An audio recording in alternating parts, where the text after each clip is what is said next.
আমাকে একটা আমলের কথা বলুন যা আমার জীবনে কাঙ্ক্ষিত পরিবর্তন এনে দিবে, তাহলে আমি বলবো সেই একটা আমল হচ্ছে তাহাজ্জুদ। একদিন আপনি বুড়ো হয়ে যাবেন, আপনার পক্ষে চাইলেও তাহাজ্জুদের সালাত আদায় করা সম্ভব হবে না। কিন্তু আজকে থেকে যদি আপনি এই অভ্যাস গড়ে তোলেন, তাহলে বার্ধক্যের সময় যেদিন আপনি অসুস্থ হয়ে পড়বেন, বিছানা থেকে উঠতে পারবেন না, সেই দিনও আপনার এই তাহাজ্জুদের সওয়াব আল্লাহ আপনার জন্য লিখতে থাকবে। এরপর আপনি দেখেন, এই তাহাজ্জুদে উঠে আপনার জীবনের যা কিছু চাওয়ার আছে আপনি আল্লাহ সুবহানাহু ওয়া তাআলার কাছ থেকে চেয়ে নিয়ে আসতে পারছেন। আল্লাহ তাআলা এই সময় ডাকতে থাকেন। সমস্ত মহাবিশ্বের মালিক, সবকিছুর ভান্ডার যার হাতে, সেই আল্লাহ আপনাকে ডাকছেন। কে আমাকে ডাকবে যে আমি তার ডাকে সাড়া দেব? কে আমার কাছে কোনো কিছু চাইবে যে তাকে আমি দিব? আমার কাছে কে ক্ষমা চাইবে যে আমি তাকে ক্ষমা করব? আল্লাহ সুবহানাহু ওয়া তাআলা, মহাবিশ্বের স্রষ্টা, আপনাকে আমাকে ডাকছেন। আলহামদুলিল্লাহি রাব্বিল আলামিন ওয়া সাল্লাল্লাহু ওয়া সাল্লামা আলা নবিয়িনা মুহাম্মদ ওয়া আলা আলিহি ওয়া সাহবিহি আজমাইন। আপনার জীবনে একটা রিভলিউশন দরকার, একটা বৈপ্লবিক পরিবর্তন দরকার। আমাকে যদি জিজ্ঞেস করেন যে আমাকে একটা আমলের কথা বলুন যা আমার জীবনে কাঙ্ক্ষিত পরিবর্তন এনে দিবে, তাহলে আমি বলবো সেই একটা আমল হচ্ছে তাহাজ্জুদ। আপনি ভাবছেন আমি এখন তরুণ, যুবক, আমার বয়স কম, আমার এখন জীবনকে উপভোগ করার সময়, আমি বুড়ো বয়সে তাহাজ্জুদ পড়ব। না, আপনি ঠিক উল্টো চিন্তা করছেন।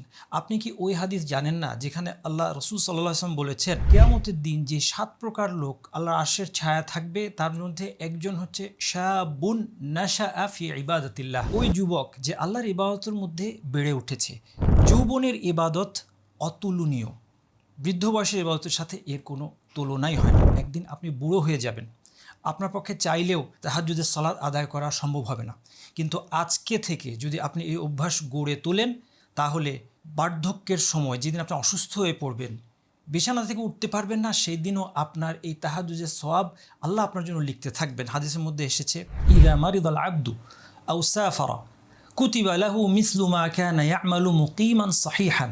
বান্দা যখন অসুস্থ হয়ে পড়ে অথবা সে সফরে বের হয় এবং এ কারণে সে তার নিয়মিত আমলগুলো করতে পারে না, এই অবস্থাতেও যে আমলগুলো তার অভ্যাস ছিল, সুস্থ অবস্থায় সফরে যখন সে ছিল না, তখন যে ইবাদতগুলো সে নিয়মিত করত, সেই ইবাদতগুলোর সওয়াব তার জন্য লেখা হতে থাকে। এই সুযোগটা যদি আপনি পেতে চান, তাহলে এখন থেকে আপনার তাহাজ্জুদের অভ্যাস গড়ে তুলতে হবে।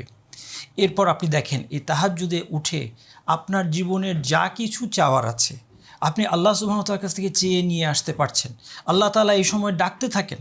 সমস্ত মহাবিশ্বের মালিক, সব কিছুর ভান্ডার যার হাতে, সেই আল্লাহ আপনাকে ডাকছেন। মাইয়াদউনি ফাআস্তাজিবা লাহু, কে আমাকে ডাকবে যে আমি তার ডাকে সাড়া দেব? ওয়ামান ইয়াসআলুনি ফাউতিয়াহ, কে আমার কাছে কোনো কিছু চাইবে যে তাকে আমি দিব? মাইয়াস্তাগফিরুনি ফাআগফিরা লাহু, আমার কাছে কে ক্ষমা চাইবে যে আমি তাকে ক্ষমা করব? আল্লাহ সুবহানাহু ওয়া তাআলা, মহাবিশ্বের স্রষ্টা, আপনাকে আমাকে ডাকছেন। অথচ আমরা সেই সময়টা ঘুমিয়ে পার করছি এবং তারপরে মানুষের দ্বারে দ্বারে গিয়ে হাত পাচ্ছি। এর চেয়ে কোনো বড় বোকামি কিছুই হতে পারে না। এই জন্য আসুন আমরা এখন থেকে তাহাজ্জুদের অভ্যাস গড়ে তুলি। আপনার বয়স যতই কম হোক, এখনই সময়। আর যদি তাহাজ্জুদের অভ্যাসটা আমরা করে ফেলতে পারি, তাহলে চেইন রিয়াকশনের মতো একের পর এক ভালো কাজের দরজা আমাদের সামনে খুলে যেতে থাকবে। তাহাজ্জুদ পড়ার কারণে ফজরের জামাত আমার মিস হবে না। পবিত্র মন মানসিকতা নিয়ে আমি যখন এই দিনটা শুরু করব, তখন বাকি সারাটা দিন আমার নিজে থেকেই একটা অনুপ্রেরণা তৈরি হবে যে আমি সবগুলো কাজ, দিনের সবগুলো কাজ, সবগুলো ইবাদত আমি সুন্দরভাবে করি। প্রতিটা কাজ আল্লাহর পছন্দ মতো যেন করি এবং আল্লাহর নিষিদ্ধ কোনো কাজে যেন না জড়াই। এই জন্য বলছিলাম যে এই একটা আমল, এই তাহাজ্জুদের আমলটাই আমাদের জীবনে একটা রিভলিউশন নিয়ে আসতে পারে। আল্লাহ সুবহানাহু ওয়া তাআলা আমাদের সবাইকে তাহাজ্জুদ পড়ার তৌফিক দান করুন। সুবহানাকাল্লাহু ওয়া বিহামদিকা আশহাদু আল্লা ইলাহা ইল্লা আনতা আস্তাগফিরুকা ওয়া আতুবু ইলাইক।